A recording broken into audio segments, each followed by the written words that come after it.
Welcome friends. आइए automobile के इस लेक्चर में हम डिस्कस करने वाले हैं क्वेश्चन बैंक का ऑब्जेक्टिव क्वेश्चन जो कि प्रीवियस ईयर में पूछे गए हैं। ठीक है, तो आइए देखते हैं क्वेश्चंस को। तो पहला क्वेश्चन है हमारा कि which type of engine to be used where the overhead clearance is small. जब भी आपका ओवरहेड क्लियरेंस जब बहुत कम होता है तब उस केस में हम लोग हॉरिजॉन्टल इंजन का इस्तेमाल करते हैं। ठीक ना, तो हमारा यहाँ ऑप्शन सही होगा हॉरिजॉन्टल इंजन। ठीक ना, हॉरिजॉन्टल इंजन जो है सही आंसर होगा, भी टाइप इंजन नहीं। ठीक है, अच्छा फिर हमारा नेक्स्ट क्वेश्चन कि the component which constitute a disengageable connection between engine and transmission system of a vehicle clutch.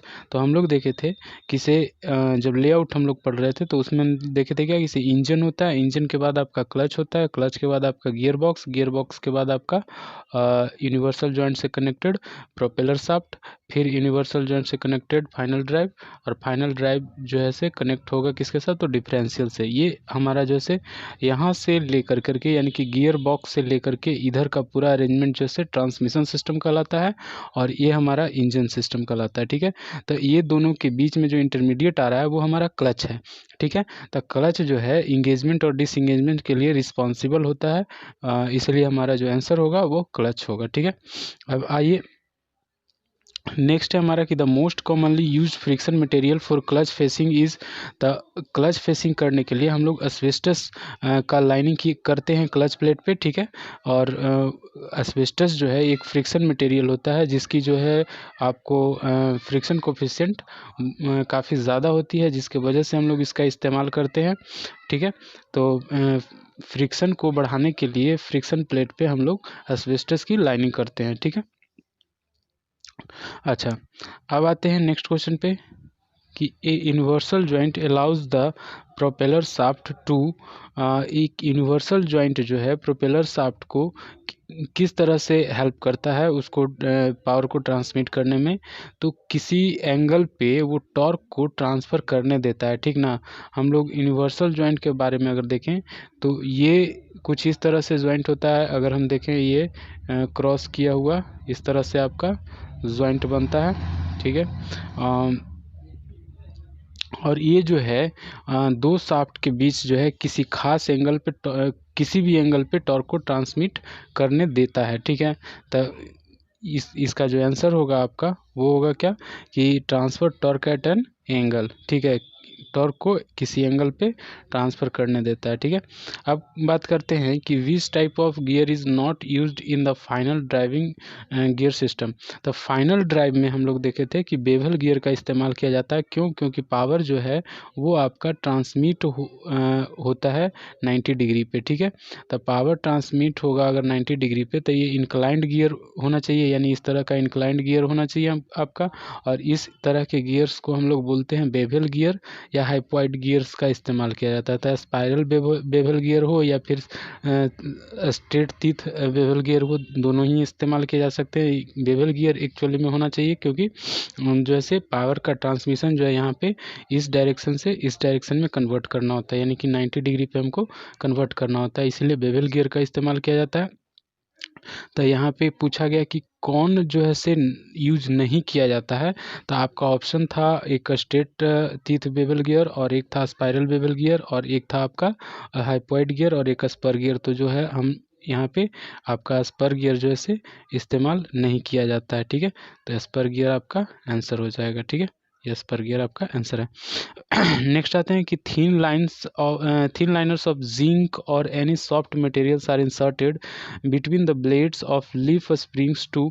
देखिए जिंक या किसी अन्य सॉफ्ट मटेरियल को जब हम लीफ स्प्रिंग के बीच में डालते हैं तो सिर्फ किस लिए डालते हैं, ताकि उसका जो वाइब्रेशन हो वो कम हो सके। ठीक ना, उसके बीच का जो वाइब्रेशन है वो कम हो सके। ठीक है, डायरेक्ट टच हो वाइब्रेट कर करके वो जल्दी से टूट ना जाए। ठीक ना, यहाँ पे डैम्पिंग कैपेसिटी भी थोड़ी इम्प्रूव हो जाती है। ठीक है, तो अगर ऑप्शन में दोनों रहेगा तो वाइब्रेशन ज़्यादा सूटेबल आंसर लग रहा है, लेकिन डैम्पिंग भी इम्प्रूव होती है इससे। ठीक है, अच्छा यहाँ पे हम लोग जिंक के अलावा एक और भी मटेरियल का इस्तेमाल करते हैं, वो होता है हमारा क्या तो अ, ये ग्रेफाइट पाउडर का हम लोग इस्तेमाल करते हैं उसके बीच में फ्रिक्शन को कम करने के लिए। ठीक है, अब आते हैं बात नेक्स्ट क्वेश्चन पे। तो नेक्स्ट क्वेश्चन है हमारा कि the tilt of car wheels from the vertical is called, यानी कि कार व्हील्स का जो एंगल होगा, ये आपका व्हील है, तो चाहे तो ये इस तरह से आप देखते हैं गाड़ी में तो कुछ इस तरह से रहेगा या फिर इस तरह से रहेगा। ठीक है, तो कहने का मतलब है कि से या ये लेफ्टवर्ड झुका हुआ रहेगा या राइटवर्ड अंदर की ओर झुका हुआ रह सकता है वर्टिकल से, तो इसको हम लोग बोलते हैं कैम्बर एंगल, इसको बोलते हैं कैम्बर एंगल। वहीं किंग पिन का जो है झुकाव अगर आगे हो सकता है, फ्रंटवर्ड हो सकता है या रियरवर्ड हो सकता है, तो उसको हम लोग बोलते हैं वर्टिकल से अगर फ्रंटवर्ड या रियरवर्ड झुकाव है तो उसको हम लोग बोलते हैं क्या, तो कास्टर एंगल। ठीक है, लेकिन आपका किंग पिन का इंक्लाइनेशन अगर इस डायरेक्शन में हो रहा है, क्या बोलते हैं, ये व्हीकल के अपोजिट डायरेक्शन में अगर किंग पिन इंक्लाइनेशन जा रहा है वर्टिकल डायरेक्शन से, तो उसको बोलते हैं किंग पिन इंक्लाइनेशन या किंग पिन रेक। ठीक है, किंग पिन इंक्लाइनेशन या किंग पिन रेक बोलते हैं। ठीक है, जो कि आपका नेक्स्ट क्वेश्चन है, कह रहा है क्या कि inclination of the king pin from the vertical is called king pin rake. तो किंग पिन रेक जो है ना, ये आपका किंग पिन इंक्लाइनेशन की बात किया गया है। ठीक है, तो वर्टिकल डायरेक्शन से हो सकता है फ्रंटवर्ड झुका हुआ रहे या रियरवर्ड झुका हुआ रहे या फिर आपका साइडवर्ड झुका हुआ रहे। ठीक है, तो साइडवर्ड झुका हुआ रहता है तो उसको हम लोग किंग पिन इंक्लाइनेशन के नाम से जानते हैं। ठीक है, या स्टीयरिंग इंक्लाइनेशन के नाम से भी जानते हैं उसको। ठीक है, अच्छा फिर है हमारा नेक्स्ट क्वेश्चन पे आते हैं, बात करते हैं। तो ये कहता है कि what should be the approximate of toe in a car, यानी कि कार में टू इन का अप्रॉक्सीमेट वैल्यू कितना हो सकता है। तो जनरली ये होता है 0.3 mm टू 1.6 mm, यानी कि लगभग जो है 2 mm के आसपास हो सकता है, उससे ज़्यादा नहीं हो सकता है। ठीक है, तो ऑप्शन में अगर डिजिट में दिया हुआ है तो 2 आप लगा सकते हैं।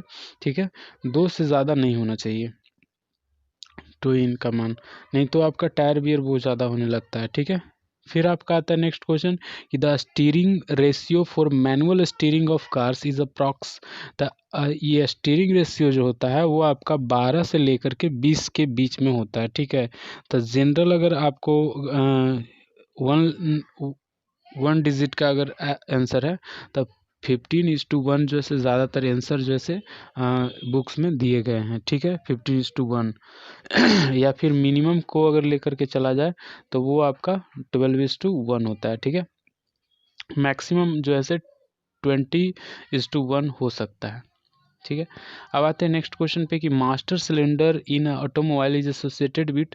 तो ये मास्टर सिलेंडर जो है, जब हम लोग ब्रेकिंग सिस्टम पढ़ रहे थे और वो भी ब्रेकिंग सिस्टम में कौन सा, तो फ्लूइड यानी लिक्विड का इस्तेमाल करने वाला ब्रेकिंग सिस्टम था, तो वहाँ पे हम लोग को एक मास्टर सिलेंडर की ज़रूरत पड़ती थी। ठीक है, तो ये मास्टर सिलेंडर जो है ब्रेकिंग से आपका एसोसिएट यानी कि संबंधित है। ठीक है, ये टर्म।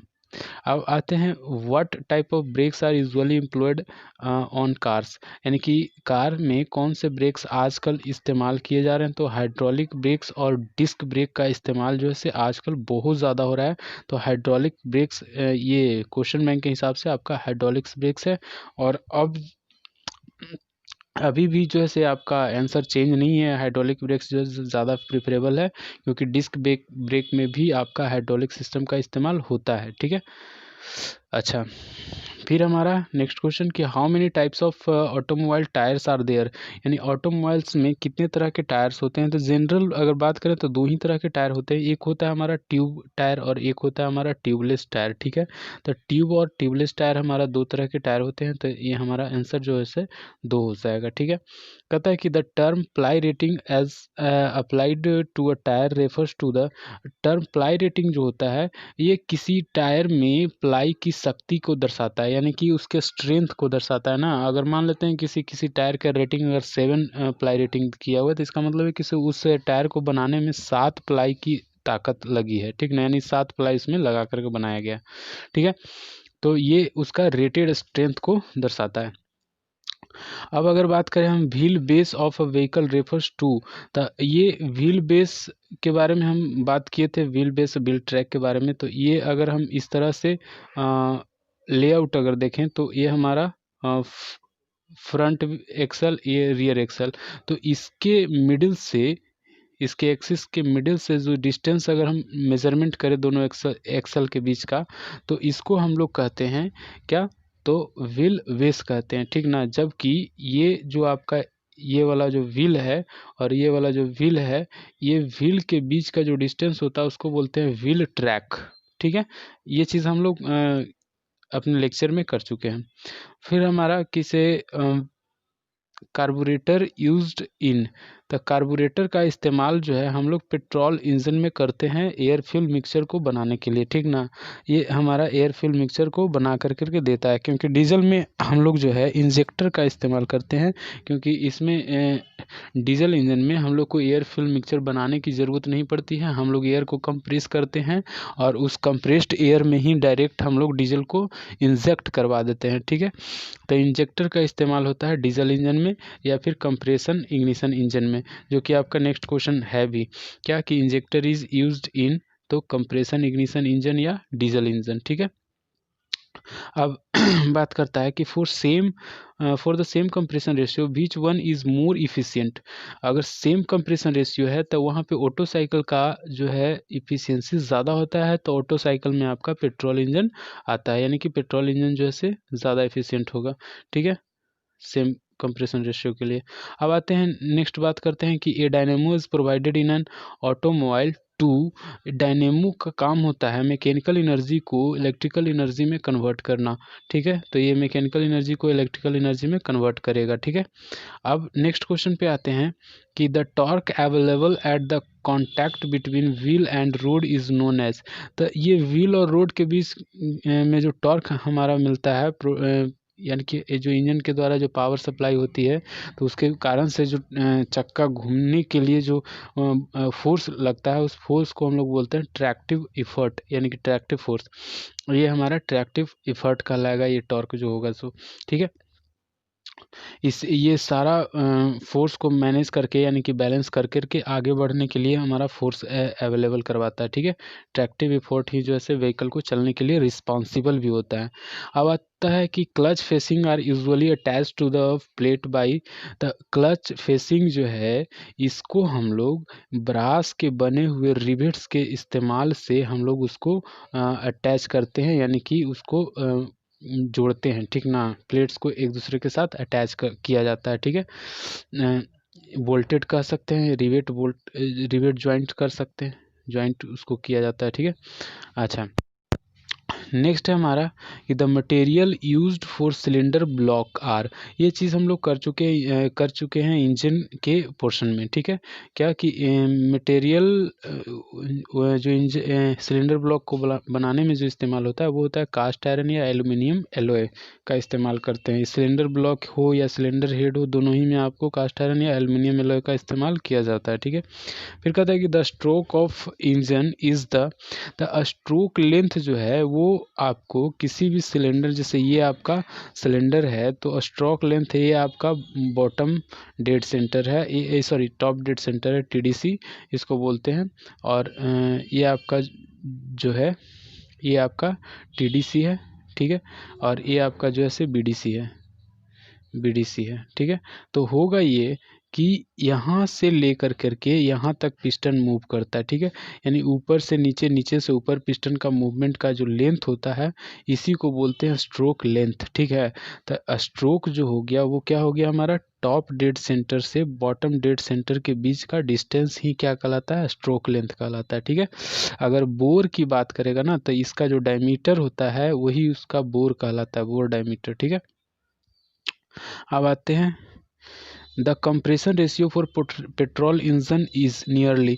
तो कंप्रेशन रेशियो पेट्रोल इंजन के लिए आपका 10 से 13.5 के बीच में होता है, ठीक है। तो इसके बीच या इसके नियर बाई कोई ऑप्शन अगर रहता है तो आप उसको टिक आउट कर सकते हैं, ठीक है। फिर हमारा आता है कि self ignition temperature of diesel as compare to petrol. ये हम लोग क्लास में भी किए हैं। तो सेल्फ इग्निशन टेम्परेचर जो है वो डीजल का पेट्रोल के कंपैरिजन में कम होता है, यानी कि डीजल जो है कम टेम्परेचर पे आसानी से जल जाता है, इग्नाइट हो जाता है, लेकिन पेट्रोल को जलाने के लिए हम लोग को स्पार्क करवाने की आवश्यकता पड़ती है, ठीक है। यही कारण है कि पेट्रोल इंजन को हम लोग स्पार्क इग्निशन इंजन भी कहते हैं और डीजल इंजन को हम लोग जैसे कंप्रेशन इग्निशन इंजन भी कहते हैं, ठीक है। अच्छा, फिर है हमारा नेक्स्ट क्वेश्चन कि the commonly used anti freeze solution in automobile is.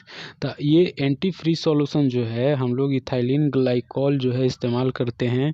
इसलिए इस्तेमाल करते हैं क्योंकि ठंडे के दिनों में ठंडे प्रदेशों में आपका जो है ये फ्यूल जो है वो आपको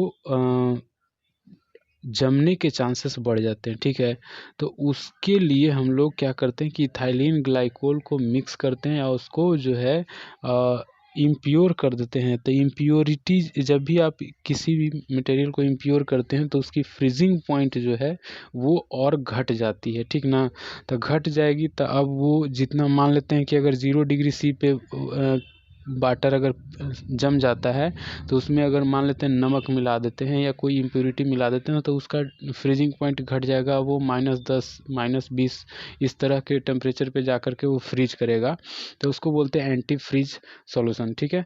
तो उसी तरीके से हम लोग जो है फ्यूल या ऑयल में इथाइलिन ग्लाइकॉल या फिर फ्यूल में जनरली हम लोग जैसे गैसोहॉल को मिलाते हैं, इथाइलिन ग्लाइकॉल को मिलाया जाता है आपको फ्यूल में, किसके लिए, तो एंटी फ्रीज सॉल्यूशन के लिए, ठीक है।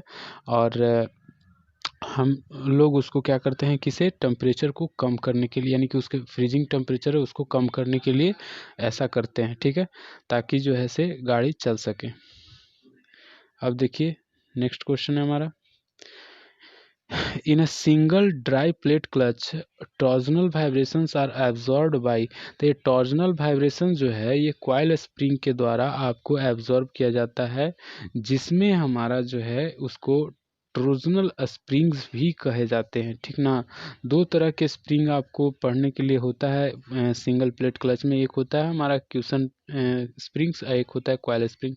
तो कॉइल स्प्रिंग ही जो है से टॉर्जनल वाइब्रेशंस को क्या करता है, एब्जॉर्ब कर लेता है, ठीक है।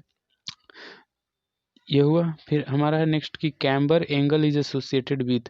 द कैम्बर एंगल जो है ये हम लोग पढ़े थे स्टीयरिंग सिस्टम में, ठीक है। तो ये स्टीयरिंग सिस्टम का पार्ट होता है, ठीक है। तो कैम्बर एंगल जो है वो स्टीयरिंग सिस्टम के साथ रिलेटेड है, ठीक है। अब हमारा आता है नेक्स्ट क्वेश्चन कि tubeless tyres are not used in. Tubeless tyre जो है वो यूज़ नहीं किया जा सकता है। तो ट्यूबलेस टायर जो है आपका वायर्ड या स्पोक्ड व्हील में हम लोग इस्तेमाल नहीं करते हैं, ठीक ना।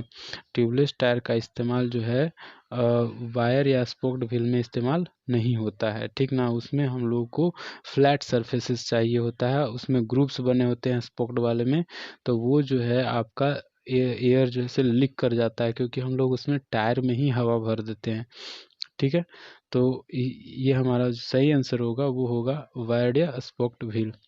फिर है हमारा नेक्स्ट क्वेश्चन कि द स्टार्टिंग सिस्टम इंक्लूड्स।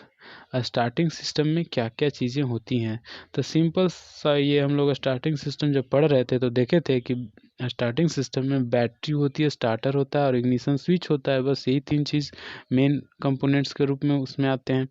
फिर हमारा नेक्स्ट क्वेश्चन है कि 2 स्पीड रिवर्स गियर। हाँ, ये क्वेश्चन आपका ज़बरदस्त क्वेश्चन है, ये क्वेश्चन पूछे जा सकने वाले कभी भी पूछे जाएंगे।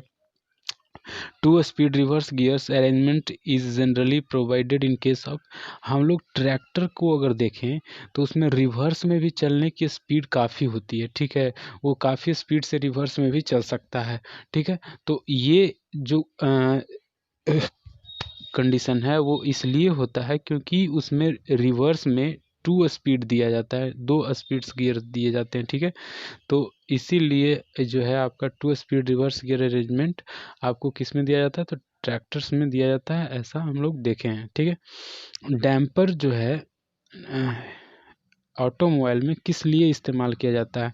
तो डैम्पर जो है वो क्या करता है कि एक वाइब्रेशन एब्जॉर्बर का काम करता है। तो वो इस एक तरह का क्या कर रहा है कि एनर्जी को एब्जॉर्ब कर रहा है, ठीक है। तो एनर्जी एब्जॉर्बर के रूप में वो काम करता है, ठीक है। डैम्पर का काम होता है एनर्जी एब्जॉर्बर का। कहता है air lock in diesel engine is due to lack of diesel. जब एयर लॉक होता है तो उसमें क्या होता है कि आपका डीजल ख़त्म हो गया, ठीक है। मान लेते हैं कि आपका डीजल इंजन है और फ्यूल जो है से धीरे धीरे ख़त्म हो जाता है, तो क्या हो जाता है कि एयर लॉक हो जाता है। इसको हम लोग कहते हैं कि हवा ले लिया या एयर ले लिया, ठीक है। तो एयर लॉक जो है से डीजल ख़त्म होने के कारण से होता है, यानी कि लैक ऑफ डीजल के कारण से होता है, ठीक है। फिर कहता है कि an over inflated tyre will wear the thread most.